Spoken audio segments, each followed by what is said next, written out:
இப்ப நம்ம தர்ஷனுக்கும், பார்கவிக்கும் வந்து தலை தீபாவளி.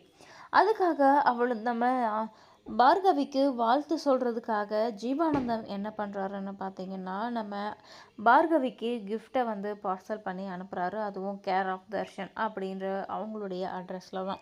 "இங்க அப்படியெல்லாம் யாரும் இல்ல. வெளிய போயா" அப்படின்னு சொல்லிட்டு டெலிவரி பண்ண வந்த ஆள விரட்டுறாங்க.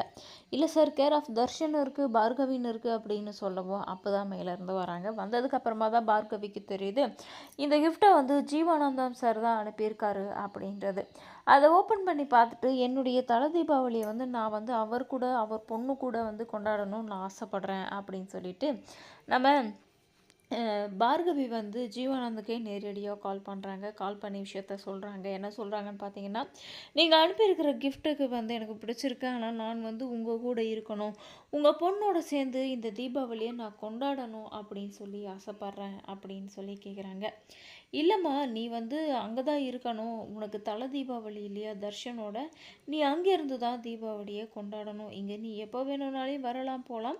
ஆனா இது வந்து உன்னுடைய தல தீபாவளி அப்படின்றதுனால நீ அங்க தான் இருக்கணும்" அப்படின்னு சொல்றாங்க. ஆனா அதே நேரத்துல இவங்கள நல்லபடியா தீபாவளிய கொண்டாட விடக்கூடாது. அதே நேரத்துல நம்ம சக்திகிட்டயும், ஜனனிகிட்டயும் இருக்கக்கூடிய ஆதாரத்தங்களையும் எடுக்கணும்.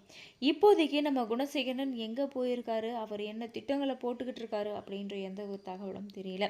ஆனா கதிர்கிட்ட பேசினது வரைக்கும் நம்ம சக்தியையும் ஜனனியையும் போட்டு தொடுறதுக்கான ஒரு முடிவில் தீர்க்கமாக இறங்கிட்டாரு அப்படின்றது தான். ஏன்னா நம்ம குணசேகரனை பற்றின பல தகவல்களும் பல உண்மைகளும் சூழ்ச்சிகளும் நிறைந்த அந்த ராமேஸ்வரத்தில் இருக்கக்கூடிய அந்த ஒரு லெட்டர் கிடச்சிருக்கு அப்படின்னும் போது இதை நினச்சி தான் நம்ம குணசேகரன் ரொம்பவும் பயந்து போயிருக்காரு. கண்டிப்பாக இதிலிருந்து ஒரு பெரிய பூதாகரமான விஷயம் நம்ம குணசேகரனுக்கு எதிராக வரும்.